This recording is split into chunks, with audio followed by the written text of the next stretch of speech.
Hello, my name's Michael Conneely and this video is called Astrology Psychosynthesis and Vision Work. And basically it describes some of the theory and framework of getting to know your planets and how they treat each other in Western astrology and Vedic astrology. And please also see the accompanying video and blog, which is like a more practical example. So it gives 6 examples of using these approaches. But this is a bit more of the sort of theory and framework. So this post it explains a bit about astrology, psychosynthesis and vision work, and goes on to look at other related methods like individuation, soul retrieval, mythic work, Deity Tantra and other techniques which can all be brought to bear to give a deeper understanding of the nature of your planets in this incarnation and how they treat each other. That perception is so valuable because we can then get to know ourselves better, manage our psychological self, bring higher consciousness to bear on our psychological scripts and grow spiritually. That's one of the reasons we're here. So the first example I give is Psychosynthesis Roleplay. And I did loads of this in 1972-4 when I did a psychology postgraduate degree, and also since about 1994 when I taught and did readings in Western psychodynamic astrology. So basically, psychosynthesis role play is getting to know the planets in your chart, and the program to use for that, a very good program, is Megastar, but you have to sort of have another Western astrology in addition. I recommend Astrocalc. And so you see how your planets treat each other. You see the chart aspect shapes made by the aspect lines between your planets. You see which of your planets are cut off from the rest of the chart. Unaspected subpersonalities, unintegrated parts of yourself. Maybe parts of yourself you often can't contact or don't even know exist that could be driving your life. And so basically the technique there is to develop a very good picture of the identity and performance of each planet in your life. Ultimately, of course, a planet is a face of the divine, but we experience a planet through filters. So in Western astrology, filters of sign, house and aspect. And our mission is to get to know the manifestation of the planet in our life, but it's so helpful to be able to move beyond the filters and also find ways of contacting the divine nature of each planet. It's so helpful to find out how our planets treat each other and combine. And so working on your own, you can do a role play, say between 2 of your planets or 3 of your planets that create an important chart aspect shape in your psychodynamic Western charts. And particularly you can work with unaspected planets. So I have an unaspected Venus-Neptune subpersonality, and when that's activated predictively, it has a massive effect in my life. And then the past has been that when the predictive activation ceases, I lose touch with it. And so now I know that the trick is to to note what your cut-off sub-personality brings to you and keep its valuable parts going even when a predictive activation has ceased.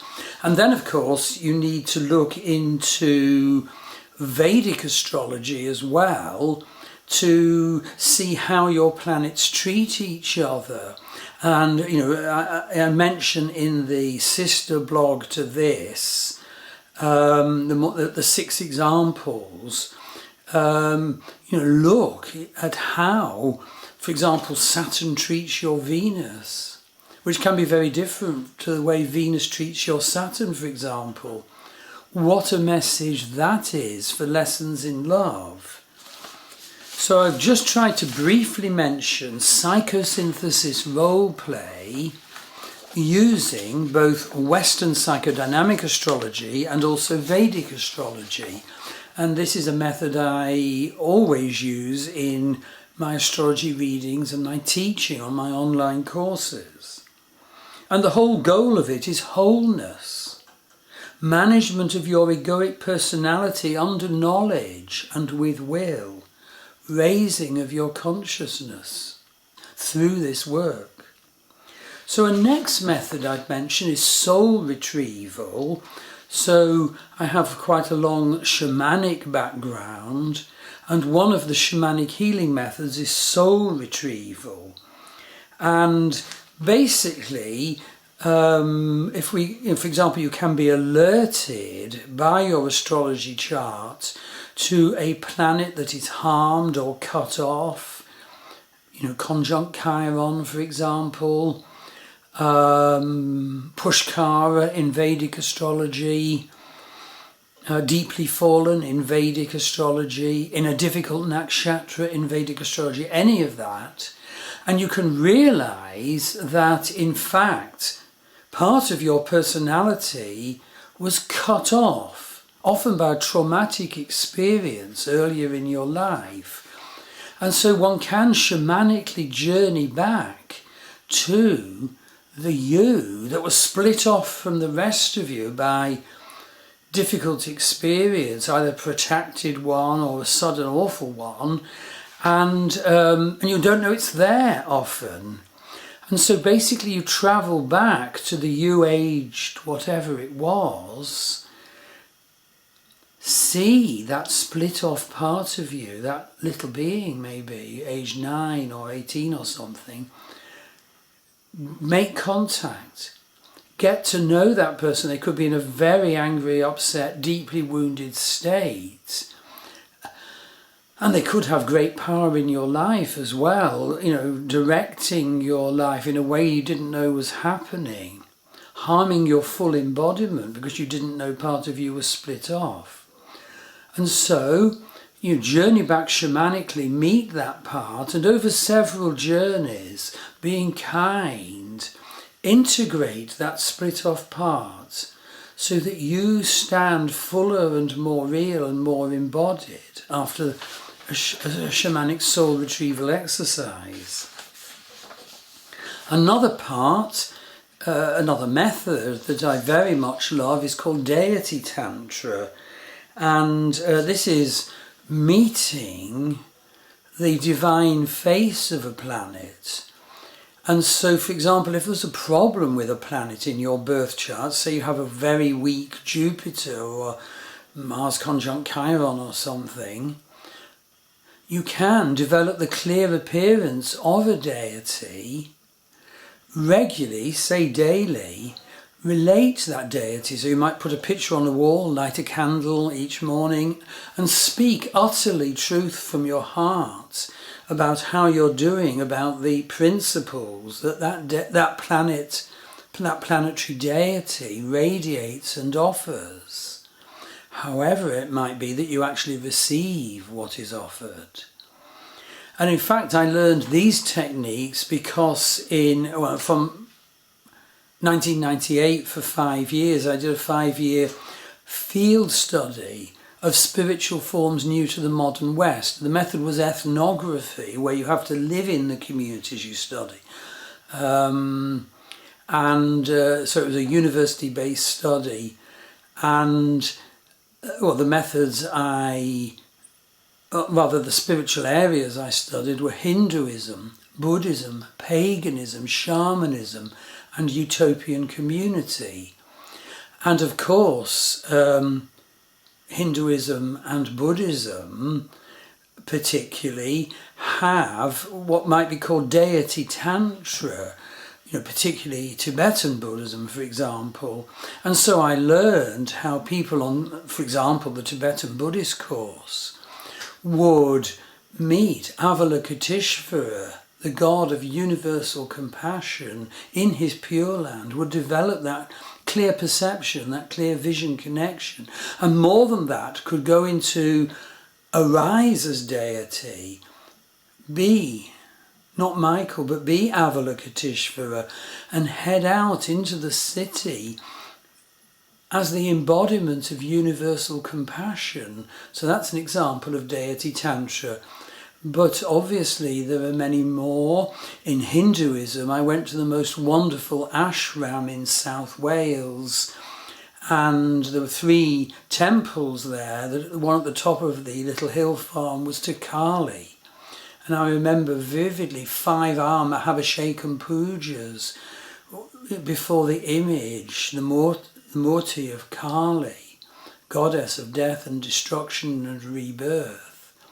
And halfway down a little lake, a wonderful image on a little island of Lord Vishnu, lying back in ecstasy, dreaming universes in and out of being. And as he dreamed a universe into being, and as that universe moved further and further from the God, it became more and more problematic and fallen. And so he would reabsorb it back into himself and then utter and create and issue another universe, or maybe a lot more of them. And at the gate to the ashram was one to Mars, Lord Murugan, and in fact the community was from Sri Lanka, which was then in devastating civil war, and so they needed to make contact with Murugan, or Mars, the war god, and much more than war, the assertion of ourself, our will, our achievement, doing the divine will. So Deity Tantra is very good, and of course I also do that in the Norse path and in the ancient Irish path. And the next method I think I'd mention is the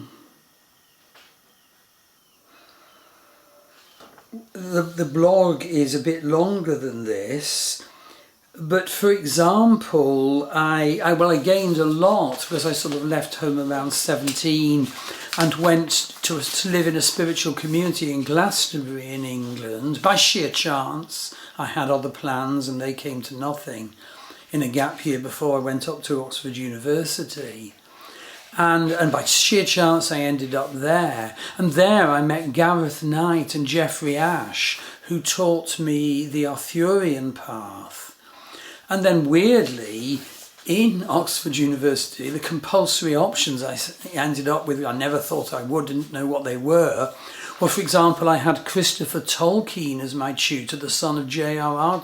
Tolkien, who taught me Indo-European sound changes, how the conquering Indo-Europeans spread out southwards into northern India and northwards into the Baltic lands and right across to Spain, of course, and down into Greece and Crete and down into Italy, and how their language changed.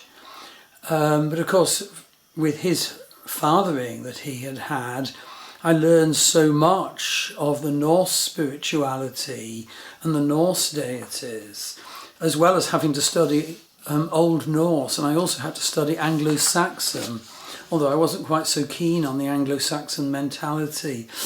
But so what I'm trying to say is, in my life I've developed a lot of ways of understanding to a very deep level the planets in my birth chart and your birth chart. And I share this in my astrology readings and my astrology courses. There are many methods. And the true point of this is that we improve our psychological awareness. That's the process that Astiglione called individuation. And it's the root of Western psychodynamic astrology.